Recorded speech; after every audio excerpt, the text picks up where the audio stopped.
नमस्कार। हिंदी की आज की कक्षा में हम प्रेमचंद के प्रमुख उपन्यास गोदान की चर्चा करेंगे। गोदान आप में से सबने पढ़ा होगा। अगर आप में से किसी ने नहीं पढ़ा या किसी के पास नहीं है तो आपको पढ़ना चाहिए। वह महाविद्यालय की लाइब्रेरी में भी उपलब्ध है और हमारे पास।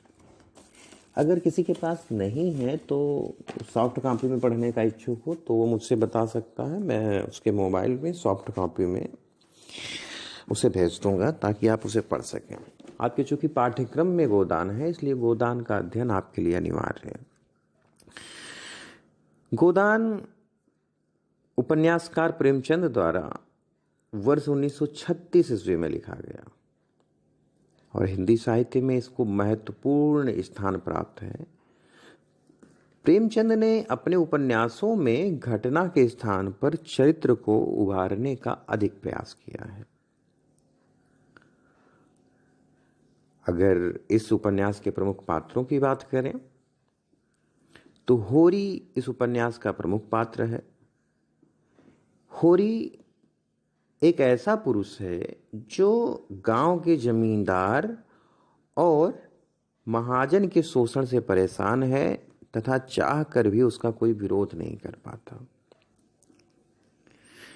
धनिया होरी की पत्नी है और इस उपन्यास की नायिका है। यह उपन्यास में अपने अस्तित्व के प्रति सजग नहीं है, जैसा कि आप ग्रामीण अंचल से जुड़ी हुई अधिकांश ग्रामीण महिलाओं के साथ ऐसी स्थिति देख सकते हैं। अन्य पात्रों में गोबर जो होरी और धनिया का बेटा है, झुनिया गोबर की पत्नी, महाजन, साहूकार, जमींदार, अफसर और पटवारी कथा के विकास में महत्वपूर्ण भूमिका निभाते हैं। मुंशी प्रेमचंद का मूल नाम लाला धनपत राय था, ये तो आप सभी जानते हैं। इन्होंने गोदान उपन्यास के द्वारा होरी और धनिया नामक एक कृषक दंपत्ति के जीवन के इर्द गिर्द पूरा घटनाक्रम रचा।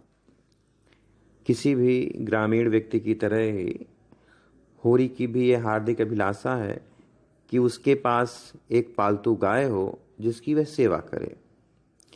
वास्तव में इस उपन्यास के केंद्र में गाय की लालसा है। इस दिशा में होरी द्वारा आरंभ किए गए प्रयासों से प्रारंभ होकर यह कहानी अनेक सामाजिक कुरीतियों पर कुठाराघात करती हुई आगे बढ़ती है। गोदान जमींदार और स्थानीय साहूकारों के हाथों गरीब किसानों का शोषण और उनके अत्याचार की सजीव व्याख्या है। वास्तव में गोदान ग्रामीण जीवन का महाकाव्य है। गोदान को किसान जीवन की समस्याओं, दुखों और त्रासदियों का लिखा गया महाकाव्य कहा जा सकता है। इस कृति में गांव और शहर के आपसी द्वंद्व, भारतीय ग्रामीण जीवन के दुख, गांवों के बदलते टूटते बिखरते यथार्थ और जमींदारी के जंजाल से आतंकित किसानों की पीड़ा का मार्मिक चित्रण दिखाई देता है। यह उपन्यास होरी के नायकत्व के चारों ओर बुना गया है। होरी कोई धीरोदात्त नायक नहीं है, ना ही उसके चरित्र में महानता और चमत्कार है। ये एक साधारण सा पात्र है और साधारण से किसान का प्रतिनिधित्व करता है। धूप और संघर्षों से सांवली तथा सूखी पड़ गई उसकी त्वचा, पिचका हुआ मुंह, धसी हुई निस्तेज आंखें और कम उम्र में ही संघर्षों की मार से बुढ़ाया हुआ मुख, होरी के इस बिंब से किसी भी भारतीय किसान का चेहरा बरबस ही सामने आकर आ जाता है। पूरे गोदान में किसानों का खून चूसने वाली महाजनी सभ्यता का क्रूर शोषण चक्र दिखाई देता है। इस चक्र में फंसा हुआ होरी और उस जैसे असंख्य गुमनाम किसान साधन विहीन है। व्यवस्था के शोषण के शिकार ये किसान अपमान और पीड़ा से भरी जिंदगी को मर मर कर जीते हैं। शोषण और संत्रास को चुपचाप सहते जाने की इस लंबी परंपरा को होरी ना तो उलटता है और ना ही पलटता है, केवल बर्दाश्त करता है।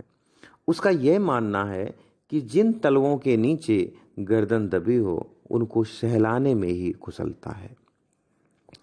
गोदान उपन्यास जमींदार, अफसर, पटवारी, साहूकार तथा पुरोहित के आतंक में फंसे हुए होरी की लाचारी का मार्मिक चित्रण है। इस कहानी में होरी एक गरीब और शोषित भारतीय किसान की तरह ही है। यह गरीबी की मार, बंटवारे का दर्द, कर्ज की मार, बैलों की जोड़ी बिक जाने या मर जाने का सदमा, आधा खेत तथा साझे की खेती का अपमान और अपने खेतों की नीलामी का दंश सहता हुआ अंत में मजदूरी करने को बाध्य हो जाता है। प्रेमचंद जी ने होरी के चरित्र में विद्रोह तथा क्रांति की इच्छा न दिखाकर एक आम भारतीय किसान की भांति दिखाया है। यह लेखक का यथार्थवादी नजरिया है, जिसके चलते होरी को महान क्रांतिकारी नायक ना दिखाकर या शोषण करने वालों का हृदय परिवर्तन ना दिखाकर, जो कि प्रेमचंद की पहले की रचनाओं की प्रधानता रही है, कथा को दुखांत रूप दिया है। इस शिल्प को अपनाकर लेखक ने पाठक पर गहरा प्रभाव छोड़ने का प्रयास किया है और कथा को यथार्थ के निकटतम बनाए रखा है। निष्कर्ष रूप में गोदान अंततः दो सभ्यताओं का संघर्ष है। एक ओर किसानी सभ्यता है जिसका नेतृत्व होरी करता है, और दूसरी ओर महाजनी संपन्न सभ्यता है। सामंती सभ्यता से महाजनी सभ्यता के इस बदलाव में आखिरकार होरी हार जाता है। मुंशी प्रेमचंद ने परतंत्र भारत में जिन समस्याओं को उठाया था, वे स्वतंत्र भारत में भी उसी तरह मौजूद हैं। इतिहास वर्तमान से ज्यों का त्यों चिपका हुआ है। सवाल यह उठता है कि 21वीं सदी में भी होरी ही क्यों आत्महत्या करने को मजबूर है, पूंजीपति क्यों नहीं।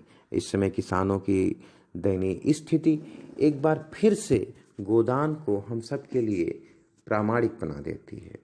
उम्मीद है गोदान के ऊपर ये जो टिप्पणी रही आपको समझ में आई होगी।